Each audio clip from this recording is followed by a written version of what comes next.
السلام علیکم ناظرین، میں ہوں آصف قریشی، آپ دیکھ رہے ہیں اے ایس کیو لائیو۔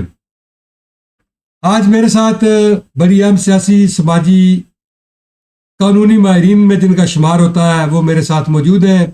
ایسی شخصیت جنہوں نے جنرل پرویز مشرف کے دور میں سابق پاکستان کے سپریم کورٹ کے چیف جسٹس افتخار چودھری کے خلاف جو ایک تحریک چلی تھی، اس میں انہوں نے بڑا نمایاں کردار ادا کیا۔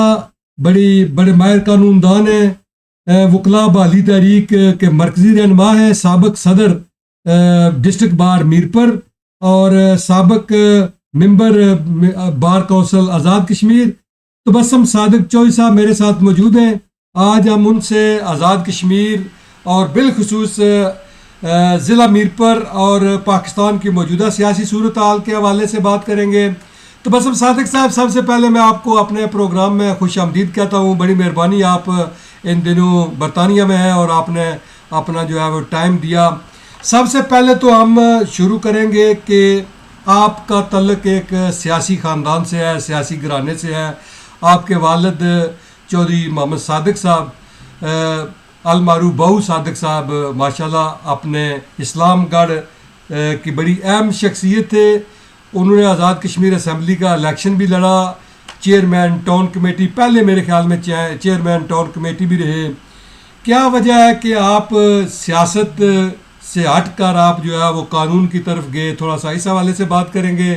اور چوئی صادق صاحب نے اپنے دور حکومت میں کیا کیا کارہائے نمایاں سر انجام دیے، ان کی زندگی پر تھوڑا سا بات کریں گے۔ اس کے بعد پھر ہم پاکستان اور جو موجودہ سیاسی صورتحال ہے اس کی طرف جائیں گے۔ جی بسم اللہ الرحمن الرحیم۔ سب سے پہلے جناب قریشی صاحب، میں آپ کا شکر گزار ہوں کہ آپ نے مجھے بھی گفتگو کا موقع فراہم کیا یو کے میں۔ تھینک یو جناب۔ میں بھی آئے ہوئے 2-3 ماہ ہو گئے ہیں۔ تو میرے والد صاحب کا جہاں تک سیاسی کردار کا تعلق ہے تو ان کا کردار ضلع میرپور اور آزاد کشمیر میں نمایاں رہا ہے۔ جی بالکل۔ سب سے پہلے رٹھوا ریاض پل کے بارے میں مطالبہ ہی میرے والد صاحب نے کیا تھا جب خان حمید صاحب وزیر اعظم تھے، اور اسلام گڑھ میں جلسہ تھا ان کا۔ سپاس نامہ میں وہ درج تھا کہ یہاں سے پل تعمیر کیا جائے اور اس سے لوگوں کو سہولیات میسر ہوں گی اور دفاعی لحاظ سے بھی یہ بہتر رہے گا۔ تو خان صاحب نے جواب میں کہا تھا کہ چوئی صاحب، آپ نے بڑا زبردست مطالبہ کیا ہے، اگر آزاد کشمیر گورنمنٹ کے وسائل اتنے ہوتے تو میں 1 سال کے اندر اندر اسے مکمل کرا دیتا، لیکن یہ پاکستان کا متعلقہ ہے تو انشاءاللہ میں کوشش کروں گا کہ انہیں تجویز بھیجوں۔ تو بسم صاحب، یہ خان حمید خان صاحب کس دور کی آپ نے بات کی ہے؟ یہ 75 میں، اچھا پہلے 75 وزیر میں۔ اعظم تھے پیپلز پارٹی کے، جب بھٹو صاحب وزیر اعظم تھے۔ جی جی جی تو جی انہوں نے یہ سابق جج تھے، یہ خان عبدیز صاحب، خان عبد القیوم خان کے بھائی تھے۔ یہ صدر تو تھے آزاد کشمیر کے؟ نہ یہ وزیر اعظم تھے، صدر وزیر اعظم؟ اچھا اچھا، اس وقت وزیر اعظم تھے۔ اس وقت وزیر اعظم تھے، اسمبلی تھی تو صوبت صاحب وزیر مال تھے۔ تو جو ڈی جی اعجاز رضا صاحب ہیں، ان کے والد صاحب وزیر تعلیم تھے۔ بڑے سوٹڈ بوٹڈ ہوتے ہیں، ساروں کے اب نام گناؤں تو بہت سے نام آ جائیں گے۔ تو جو ہے نا، انہوں نے بھرپور سیاسی سماجی کردار ادا کیا تھرو آؤٹ لائف۔ تو یہ اس وقت انہوں نے اس پل کا جو ہے وہ منصوبہ دیا کہ جو چک ریام سے رٹھوا پل بننا چاہیے۔ ہاں، بننا چاہیے۔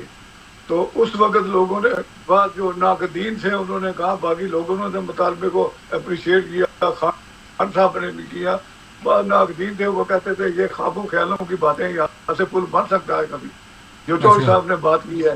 لیکن دیکھیں کتنے عرصے بعد کہ آخر اپنے وزیر اعظم سکندر صاحب کے دور میں یہ پل جو ہے یہ منظور ہوا، اور اب تکمیل کے مراحل میں بھی پہنچا ہوا ہے، تھوڑا سا رہ گیا ہے تو وہ بھی بن جائے گا۔ تو والد صاحب کے دیگر کام میں ذرا آپ کو بتا دوں، جی والد صاحب کے دور ہی میں اسلام گڑھ میں بجلی کا افتتاح خان عبد الحمید صاحب نے کیا تھا۔ ٹھیک۔ اس سے پہلے بجلی نہیں تھی اس ایریے میں۔ ٹھیک اس کے بعد پانی سب سے پہلے اسلام گڑھ میں والد صاحب نے میر پر سے جو ٹینکر ہوتے ہیں نا ان کے ذریعے جناب یہ پہنچواتے تھے. ٹینکر آتے تھے ہر 2 دن بعد. تو اچھا مظفر آباد جو بھٹو صاحب کا کنونشن تھا نا, اپنے پیر علی جان شاہ صاحب صدر تھے, خان امیر صاحب وزیر اعظم تھے, ان میں انہوں نے تقریر کرتے ہوئے بھٹو صاحب کے سامنے کہا تھا کہ آزاد کشمیر میں ایک ایسا خطہ بھی ہے جہاں ڈرموں میں تالے لگا کر پانی رکھا جاتا ہے. تو انہوں نے اسی وقت آرڈر دیا تھا کہ وہاں بورنگ کروائے اور لوگوں کو پانی دیں. ٹھیک اس لیے ٹھیک والد صاحب نے بجلی کے علاوہ پانی کا بھی اور بھی بہت سے مسائل ہیں. کالج جو ہے جس کالج کا ڈسپیوٹ چلا چک سواری اور اسلام گڑھ کا, تو والد صاحب واحد اسپوکس مین تھے اپنی طرف اس علاقے کی طرف سے. ٹھیک تو جو وفد گیا تھا جو مظفر آباد میں اس وقت کے صدر کو ملنے کے لیے, تو اس کی قیادت بھی والد صاحب نے کی تھی. تو اس ٹھیک کے سیکرٹری یوسف صاحب تھے, انہوں نے جناب ٹائم شائم فکس کر کے ترتیب بنائی تھی وفد کی. تو اسلام گڑھ میں جو جلسہ عام ہوا تھا نا, والد صاحب نے اس میں مطالبہ کیا تھا کہ میرٹ کے لحاظ سے تو اسلام گڑھ کا حق بنتا ہے, لیکن آپ انہیں کیوں معروف کرنا چاہتے ہیں چک سواری کے لوگوں, انہیں بھی کالج دیں, حکومت کے پاس وسائل پیدا کریں, انہیں بھی جو ہے کالج دیں. اور 2 کالج کا انہوں نے مطالبہ کیا تھا, دونوں کا منظور ہوا. اس میں یوسف رضوی صاحب مشیر تھے, عبد الرحمان صاحب صدر کے. ٹھیک. تو چوئی صاحب کس سال جو ہے وہ اسمبلی کا الیکشن کس سال لڑے تھے؟ اس سے پہلے جو 75 سے پہلے جو یہ اسمبلی بنی ہے نا 75 والی خان صاحب والی, جی اسی اسمبلی میں وہ پہلے الیکشن بھی لڑے تھے. کوئی 100 ووٹ رہ گئے تھے, وہ کلیش ہو گیا تھا, بندہ ایک مرڈر ہو گیا تھا. اچھا اچھا اچھا. بس یہ تو چلو ہار جیت تو سیاست میں سیاست کا حصہ ہے. اصل چیز تو جو ہے وہ سیاست میں حصہ لینا ہوتا ہے, سیاست میں اپنا رول پلے کرنا ہوتا ہے. وہ انہوں نے بہت اچھے طریقے سے کیا اور اپنی زندگی بڑے اچھے طریقے سے گزاری ہے. تو ہماری بہن اور ان کی بیٹی عطیہ صادق اسمبلی کی ممبر بھی خواتین کی سیٹ پر رہی. ہاں بالکل بالکل بالکل. وہ اس وقت پاکستان پیپلز پارٹی کے پلیٹ فارم سے ممبر اسمبلی بنی تھی یا وہ تحریک عمل کے؟ اچھا, میجر جنرل حیات علی خان صاحب کے, حیات خان کی اس وقت صدر تھے, تو تحریک عمل پارٹی کی طرف سے. تحریک عمل پارٹی کی طرف. ٹھیک ٹھیک ٹھیک. تو کیا وجہ ہے کہ تبسم صاحب آپ ماشاءاللہ بڑے پرانے سینئر قانون دان بھی ہیں اور سیاست کی طرف آپ نہیں آئے, آپ نے دوسرا شعبہ چنا اور کوئی سیاست میں, کیونکہ آپ کا ایک پلیٹ فارم تھا آپ کے پاس والد صاحب کی طرف سے, ان کا ایک اپنا حلقہ احباب تھا. سیاست تو ظاہر ہے وہی لوگ آپ نے دیکھا کہ سیاست میں کامیاب ہوتے ہیں جن کے والدین ہوتے ہیں. بہت کم لوگ ایسے آپ نے دیکھے ہوں گے جو اپنی مدتاب کے تحت سیاست میں آیا. زیادہ تر آزاد کشمیر میں موروثی سیاست ہی چلتی ہے, لیکن آپ اس سے پیچھے رہے, اس کی وجہ کیا بنی؟ بس یہ سمجھے کہ قدرت مجھ سے کوئی پاکستان میں کام لینا چاہتی تھی. اچھا. اور میں میر پر بار کا صدر بن گیا اور وہ سارا جو ہے کام میں نے کیا جو کوئی آزاد کشمیر کا اور کوئی صدر ہوتا وہ نہیں کر سکتا تھا. اللہ تعالیٰ نے مجھے وکلا کی سیاست میں اسی لیے رکھا کہ اس نے مجھ سے وہ کام لینا تھا اور میں نے وہ بھرپور طریقے سے کیا. اور افتخار چودھری صاحب کی عدلیہ بحالی تحریک میں پشاور سے لے کر سندھ حیدرآباد تک تمام کنونشنوں میں شرکت کی اور قافلے آزاد کشمیر کے جو ہے وہ میری صدارت میں قافلے ہر کنونشن میں جایا کرتے تھے اور وہ تحریک کامیاب ہوئی. اللہ تعالیٰ نے اسے کامیابی سے انقرار کیا. تو اس سے آگے آپ نے دیکھا ان کا دور تو افتخار چودھری صاحب کا دور تو اچھا چلا جی. ان میں خلیل رمدے صاحب تھے, اپنے جواد خواجہ تھے. آپ کے تو ان سارے ججز کے ساتھ ظاہر آپ عدلیہ بحالی تحریک میں رہے ہیں, آپ ان سارے ججز کو آپ نے قریب سے دیکھا جو افتخار چودھری صاحب کی ٹیم تھی. کیا سمجھتے ہیں کہ اس وقت کے ججز اور آج کے ججز میں کیا فرق ہے؟ آج کے ججز اور اس وقت کے ججز میں فرق صرف یہ ہے کہ اس وقت عوام کا ایک ان ججز کے پیچھے ایک پریشر تھا. اتنی بڑی تحریک کے بعد ہم یہاں پہنچے ہیں. ٹھیک. تو آج جو جج ہیں ان کے پاس یہ مینڈیٹ نہیں ہے. وہ کہتے ہیں ہمیں طاقتوروں نے یہ کرسیاں دلائی ہوئی ہیں, جو وہ کہتے ہیں وہ فیصلے کر جائیں گے. افتخار چودھری صاحب نے اپنا دور 5 سالہ بہت اچھے طریقے سے گزارا انہوں نے. ٹھیک. تو ان کے ساتھ جو ہے نا کچھ اچھے جج تھے وہ بھی رہے. اب آج بھی ناقدین ان پر تنقید کرتے ہوں گے, لیکن میں یہ سمجھتا ہوں کہ افتخار چودھری صاحب ایک دیانتدار جج تھے. اگر وہ پیسے کمانا چاہتے تو اسٹیل مل کی نجکاری سے اربوں روپے کما سکتے تھے. اگر وہ پیسے کمانا چاہتے ہیں تو پنجاب بینک کے جو لوٹ کر امریکہ میں چلے گئے تھے وہاں سے انہیں گرفتار کر کے پاکستان میں نہ لاتے. اور توقیر صادق والا جو پیپلز پارٹی والا خربوں روپے کا فراڈ تھا, انہیں دبئی سے گرفتار کر کے یہاں نہ لاتے, وہ پیسے اربوں روپے کما سکتے تھے. تبسم صاحب وہ تو آپ ماضی کا حصہ بن چکے ہیں. آپ ماشاءاللہ بڑے سینئر قانون دان ہیں. موجودہ جو چیف جسٹس ہے قاضی فائز عیسیٰ, ان کے حوالے سے آپ کیا کہیں گے کہ یہ جو اس وقت اقدامات کر رہے ہیں اور جو اس وقت پاکستان کے موجودہ حالات ہے, سیاسی حالات بھی, اس کی طرف بھی میں آتا ہوں کیونکہ الیکشن پر بھی ہم بات کریں گے. پہلے تھوڑا سا ججز کے حوالے سے بات کر رہے ہیں کہ جو موجودہ چیف جسٹس ہیں انہوں نے بھی اپنے ان کے اوپر بھی کافی کیسز بنے, انہوں نے ان کا بھی سامنا کیا. کیا سمجھتے ہیں کہ یہ ان کیسوں کے بعد جو ہے یہ پاکستان کے جو موجودہ حالات ہیں ان کو بہتر طریقے سے سمجھتے ہیں؟ ظاہر ہے ایک آدمی جب خود ایک کرائسس سے گزرا ہو اس کو پتہ ہوتا ہے کہ کرائسس کیا چیز ہوتی ہے. پھر مجھے ایک دفعہ افتخار چودھری صاحب کا نام پھر لینا پڑے گا. انہوں نے اس موجودہ چیف جسٹس کو جج لگایا تھا. اچھا. اور وہ جو بلوچستان والا سابق نیب کا چیئرمین ہے جاوید اقبال, اسے مسنگ پرسن کا ادھر چیئرمین بنایا تھا. یہ دو ان سے میں سمجھتا ہوں تاریخی مسٹیکس ہوئی ہیں. مسٹیکس ہوئی ہیں, دو تاریخی مسٹیکس ہوئی ہیں.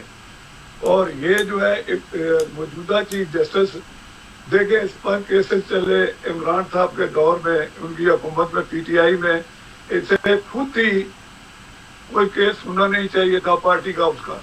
ٹھیک. سپریم کورٹ میں 16 ججز ہیں اور کوئی بینچ بنا دیتا. اور یہ اتنی بدحیثیتی کر رہا ہے جس کے لیے یہ تنقید کر رہا تھا بنیاد صاحب پر, وہ 3 بندوں کا بینچ بنا دیتے, 3 ججوں کا, تو باقی کو شامل نہیں کرتے. اس کا بینچ اب بنایا وہ دیکھ لیں 3 کا ہی ہے, جو پہلے بنا رہا ہے 3 کے ہی. ٹھیک. اس لیے اس پر انصاف کی کوئی تو کوئی اس ملک میں, ملک کو اس طرف اس نے دھکیل دیا ہے. اب اوپر والا ہی کیا اسے بچا سکتا ہے, اس نے اتنی بڑی تباہی کی ہے. اچھا, یہ جو الیکشن ہوئے ہیں تبسم صاحب, جو پاکستان کے اسمبلی کے الیکشن ہوئے ہیں, آج آپ نے دیکھا کہ کمشنر جو اسلام آباد راولپنڈی کا ہے اس کی طرف سے بھی یہ بیان آیا ہے کہ میں نے جو ہے 70 ہزار کی لیڈ سے لوگ جیت رہے تھے, میں نے انہیں ہروایا, میں ذمہ دار ہوں. دوسری طرف مولانا فضل الرحمان جو پی ڈی ایم کے سربراہ تھے, انہوں نے الزامات کی بوچھاڑ کر دی ہے.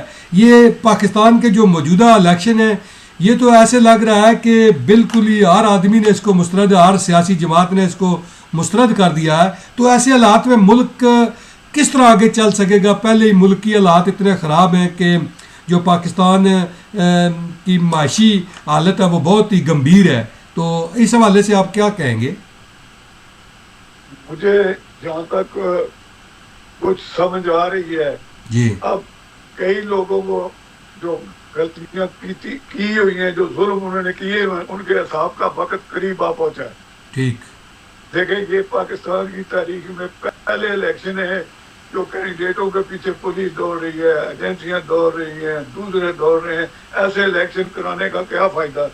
جو غریب کے ٹیکس سے, ماچس کا ٹیکس بھی دیتا ہے, وہ سگریٹ کا ٹیکس بھی دیتا ہے, وہ کوئی چیز خریدتا ہے اس کا ٹیکس بھی دیتا ہے, اس کے ٹیکسوں پر ساری انتظامیہ, ہر آدمی جو ہے سرکار کا وہ پڑ رہا ہے, اور اسی کے پیسوں کا بے دریک ضیاع کر رہا ہے, اور ملک کی سالمیت کو بہت بڑا دھچکا پہنچایا ہے انہوں نے. تو اس کا ذمہ دار چیف الیکشن کمشنر ہے یا کون ذمہ دار ہے اس حالات کو یہاں تک پہنچانے کا؟ 3 اپنے سمیت کمشنر صاحب 2 آدمیوں کا اور نام لے گئے ہیں. قاضی فائز عیسیٰ کا, تو اس کا کیا نام ہے, چیف الیکشن کمشنر کا. جی باقی جو نگران حکومتوں کے جتنے ہیں یہ بھی ہیں, اور جو طاقتور حلقے ہیں جو ملک کو ٹھیک کر سکتے, الیکشن کو ٹھیک کرا سکتے تھے, جی انہوں نے نہیں ٹھیک رہا, تو سارے عوام کے کٹہرے سے تو نہیں بچ سکیں گے. جی جی لیکن جب عوام نکلے گی تو ایک دفعہ سب کو پا کر لے جائے گی. کیا سمجھتے ہیں کہ چاہیے تھا ہم سارے جو حالات پیدا ہوئے ہیں اس سے کیا سمجھتے ہیں کہ عوام اب اگر نکلی تو پھر کیا کس طرف یہ حالات چلے جائیں گے؟ دیکھیں, وہ بھٹو صاحب کے دور میں نکلی تھی, لیکن اتنی بڑی عوام نہیں نکلی جتنی میں نے وہ پیر بگارا صاحب کا جو دیکھا ہے وہ جلسہ. اتنی جی عوام اگر اسلام آباد میں کھڑی ہو جائے تو انقلاب آ گیا تھا ملک میں, ساری سب نظر آ رہے تھے. ٹھیک. دیکھیں کم لوگ نکلے تھے تو اس کا انجام کیا ہوا ہے. لیکن اب جو ہے نا وہ کئی لوگوں کو اپنے اقتدار کی اور یہ قربانیاں دینی پڑے گی تب یہ ملک بچ سکتا ہے. ادروائز اس کے دیکھیں ہر چیز اس کی کوئی ٹھیک, پیٹرول فری کھا رہے ہیں سرکاری اہلکار, بجلی فری کھا رہے ہیں, ٹیکس لوگوں کو آدھا گھروں میں انکم ٹیکس لے جاتے ہیں, آدھا لوگوں کو چھوٹ دیتے, گاڑیاں ان کی فری ہیں, تو سارا پے کون کر رہا ہے؟ غریب آدمی پے کر رہا ہے. تو یہ لیکن ملک ایسے چل سکتا ہے؟ کتنی دیر قرضوں پر چلے گا؟ جی جی جی لیکن ٹرانسپیرنٹ الیکشن مسئلہ کیا ہے؟ کیا وجہ ہے کہ آپ میں کل مولانا فضل الرحمان صاحب کی ایک انٹرویو سن رہا تھا تو وہ کہہ رہے تھے کہ میرے والد صاحب بھی اس الیکشنوں کے بارے میں جو ہے وہ انہوں نے بھی تحریکوں میں حصہ لیا جب دھاندلی ہوئی, تو آپ 75 سے لے کر اس وقت تک دھاندلی پر دھاندلی ہوتی چلی آ رہی ہے. مسئلہ کیا ہے پھر الیکشن ٹرانسپیرنٹ ہم الیکشن کرواتے کیوں نہیں ہیں؟ جان چھوٹ جائے, کس کو مسئلہ ہے یہ؟ یہ مسئلہ طاقتوروں کو ہے, ان کے ہاتھوں سے طاقت نکل جاتی ہے. ٹھیک. وہ آپ میاں نواز شریف کو وہاں سے بتا کر لے کر آئے تھے, اگر وہ بن جاتے, یہ شہباز شریف بن جاتا ہے, وہ جو کچھ کہیں گے وہی کرے گا. یہ کرو, ادھر سے ادھر کر دو, فلاں کو وزیر اعلیٰ لگا دو, فلاں کو جناب اوپر یہ لگا دو, فلاں کو وزیر خزانہ لگا دو, ان کے پیسے ان تک پہنچے رہیں گے, ملک لٹتا رہے گا, غریب غریب تر ہوتا جائے گا, نتیجہ ایک دن جو ہے ملک بالکل دیوالیہ ہو کر ختم ہو جائے. لیکن اس وقت جو ہے وہ آپ نے دیکھا کہ مہنگائی غربت اس حد تک بڑھ چکی ہے اور لوگ جو ہے قوت خرید ان کی جواب دیتی جا رہی ہے, تو ظاہر ہے پھر ایک دن پھر آئے گا, پھر یہ انقلاب کسی انقلاب کی طرف ہم جا رہے ہیں. بالکل, یہ انقلاب اب آ گیا کہ اور کیسے آئے گا. انہوں نے کہا ادھر ووٹ دینے, گرفتاریاں کی, پابندیاں لائی, سب کچھ کیا, جب بکسے کھلے تو ووٹ سارے دوسری طرف. اب انہیں قبضہ کرنے کے لیے کئی دن سے بورے پر بورے لگا رہے ہیں. وہ کمشنر اور پی ڈی نے بتا دیا ابھی تک لگے ہوئے ہیں. لاکھوں ووٹوں پر بورے لگانا کوئی آسان کام ہے؟ اتنی ڈیوٹی دے رہے ہیں کہ ابھی تک وہ غلطی درست نہیں ہو رہی ان سے. چلو تھوڑا سا ہم واپس تبسم صاحب ہم واپس آتے ہیں اپنے میرپور بار کی طرف. آپ چونکہ میرپور بار ڈسٹرکٹ بار کے صدر بھی رہے ہیں, تو یہ جو گزشتہ الیکشن ہوئے چند دن قبل, میرے خیال میں ایک ہفتہ ہو گیا ڈسٹرکٹ بار میرپور کے, اس میں جو ہے وہ جو آپ اس وقت جو سابق صدر تھے جو چودھری شریف طارق صاحب کے صاحبزادے تھے, وہ صدر تھے کامران طارق. تو وہ پینل جو ہے وہ اس دفعہ بڑی اس کو شکست ہوئی ہے ان کی طرف سے. چودھری مشتاق صاحب بڑے کریڈیبل پرسن ہیں, بڑی اچھی پرسنالٹی ہے ان کی اور بڑے دبنگ آدمی ہیں. وہ جو ہے وہ الیکشن ہار گئے ہیں اور ان کے مقابلے میں شکیل زمان صاحب الیکشن جیتے ہیں. میرا کہنے کا مقصد یہ ہے کہ کامران طارق صاحب کا جو پینل ہے وہ اس وجہ سے تو نہیں آ رہا کہ جو انہوں نے ایک تحریک شروع کی تھی, کوئی اس حوالے سے کوئی وکلا برادری نے اس کو پسند نہیں کیا, حالانکہ انہوں نے وکلا برادری کے لیے قانونی جو ہے وہ بھی منظور کروائی وزیر اعظم سے. تو پھر یہ سارا معاملہ کیوں ہوا کہ ان کا پینل جو ہے وہ ہار گیا؟ اس میں ایسی بھی کوئی بات نہیں ہوئی. جی کامران طارق صاحب جب جیتے تھے تو ان کا گروپ جو ہے نا یہ پہلے بھی ہارا ہوا تھا. کامران صاحب ذاتی حیثیت میں جیتے تھے. ان کے والد صاحب لبریشن لیگ کے صدر رہے ہیں چودھری شریف طارق صاحب, جی اور خود بھی وہ سابق صدر تھے. اور اس کے علاوہ ان کا تعلق مہاجرین سے ہے, نسبت سے زیادہ شہر مہاجرین کا ہے. دوسرا گجر برادری سے ان کا تعلق ہے, گجر برادری بھی میرپور میں بے شمار ہے، اور ساروں کی سپورٹ کی وجہ سے اس گروپ سے اکیلے کامران طارق صاحب جیت گئے تھے. تو ٹھیک اس دفعہ مشتاق صاحب کو انہوں نے کھڑا کیا. مشتاق صاحب کو جو ڈس ایڈوانٹیج یہ جا رہا تھا، وہ میری طرح اب 70 سال ان کی عمر ہے. ٹھیک 70 سال کے وکیل جو ہے نا وہ 100 ایک وکیل رہ گئے، باقی تمام نوجوان ہیں. تو ٹھیک دوسرے کی ایج فیکٹر تھا، نوجوان زیادہ ہے اس کی طرف سے. ٹھیک نوجوانوں کو ان کی بقریت نہیں تھی، ہماری بقریت نہیں تھی. کامران طارق صاحب کے کچھ ہے تھے وکیل، اس وجہ سے یہ وہ ہے. لیکن جو ہے نا دوسرا فیکٹر بمر والا انوار الحق صاحب کے دونوں شہزاد جو ہے نا وہ ان کے ساتھ تھے، مشتاق صاحب کے ساتھ تھے. اچھا اچھا اچھا جی وہ گروپنگ اسی گروپ کے مشتاق صاحب کے گروپ کے. ٹھیک. ایسی کوئی بات نہیں کہ گورنمنٹ ادھر تھی، گورنمنٹ ادھر نہیں تھی. اچھا یہ جو قانونی کا معاملہ ہے، جو وکلا قانونی کا معاملہ ہے، آپ نے دیکھا کہ کاکڑا اور پوٹھا بینسی کے لوگ جو ہے وہ مڈ بینسی کے بالخصوص انہوں نے اس وکلا جو قانونی ہے اس پر بڑا احتجاج شروع کیا کہ یہ ہماری زمین جو ہے وہ وکلا کو الاٹ کی جا رہی ہے، اور یہ ہم چونکہ پہلے ہی متاثرین منگلا ڈیم میں شمار ہوتے ہیں. اس حوالے سے آپ کیا کہیں گے؟ کیا واقعی ان لوگوں کے ساتھ زیادتی ہے، یا کوئی محکمہ مال جو ہے بلا وجہ یہ سارا کچھ کر رہا ہے؟ دیکھیں، جب اس قسم کی اسکیمیں بنتی ہیں، گورنمنٹ بناتی ہے، تو وہ سرکاری رقبہ جات پر بنتی ہیں. ٹھیک چاہے وہ کوٹھا بینسی کا ہو، چاہے برجن کا ہو، چاہے چک سفاری کا ہو، چاہے میرپور کا ہو. میرپور جب نیا شہر بنا تھا تو یہ بھی خالصہ سرکار پر ہی بنا تھا. ٹھیک اگر وکلا قانونی خالصہ سرکار پر ہے تو وہ اس میں تو انہیں احتجاج نہیں کرنا چاہیے. اگر ان کا ملکیت رقبہ ہے، گورنمنٹ تب بھی بنا سکتی ہے، لیکن انہیں معاوضہ دے گی، معاوضے کے بعد ان سے لے سکتی ہے. لیکن وہ ہے ہی خالصہ سرکار ہے، اس پر اگر بنا رہی ہے گورنمنٹ، انہیں دے رہی ہے وکلا کو، تو میں نہیں سمجھتا کہ ان کا قانونی طور پر حق جائز ہے. جہاں تک متاثرین منگلا ڈیم کے پلاٹوں کا ہے، انہیں پلاٹ بھی دے دیے گئے ہیں میرپور میں، ان کے آگے بچوں کو بھی دے دیے گئے ہیں. اب ایک جو ہے رہ گیا ہے صرف ذیلی قبہ جات کا، وہ بھی تکمیل کے مراحل میں ہے. وہ بھی ٹھیک میرپور میں ہماری تحریک میں سر فہرست تھا، وہ مطالبہ بھی انہیں بھی مل جائے گا. تو سرکاری رقبہ جات پر سے بھی یہ وکلا کیا، اور بھی گورنمنٹ اگر کوئی اسکیم بنائے گی تو وہ خالصہ سرکار پر بنائے گی، چاہے چکسواری میں بنائے، چاہے برجن میں بنائے، چاہے پیر گلی میں بنائے. اچھا، یہ جو بجلی بلات کا مسئلہ تھا، چونکہ اب آپ کا پینل جو ہے وہ جو کامران طارق صاحب تھے وہ تو صدر نہیں رہے، تو وہ جو تحریک تھی وہ اب ختم ہو گئی یا وہ آگے چل سکے گی؟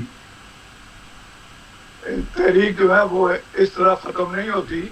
یہ ٹھیک عوام کی تحریک ہے کہ بجلی کے بل ہر گھر میں جاتے ہیں، تو یہ تحریک چلتی رہے گی. اس میں تھوڑی سی میں پاکستان کی تحریک کو پھر میں مثال دوں گا جی کہ اعتزاز احسن صاحب تھے اس وقت عدلیہ بحالی تحریک کے چیئرمین، پھر بن گئے علی احمد قر صاحب صدر سپریم کورٹ بار جو ہیں وہ بن گئے، اور یہ ختم ہو گئے. لیکن تحریک کی کامیابی تک اینڈ تک جو ہے وکلانی جو سپریم کونسل تھی اس نے کہا جی یہ چیئرمین یہ ہی رہیں گے اعتراض صاحب.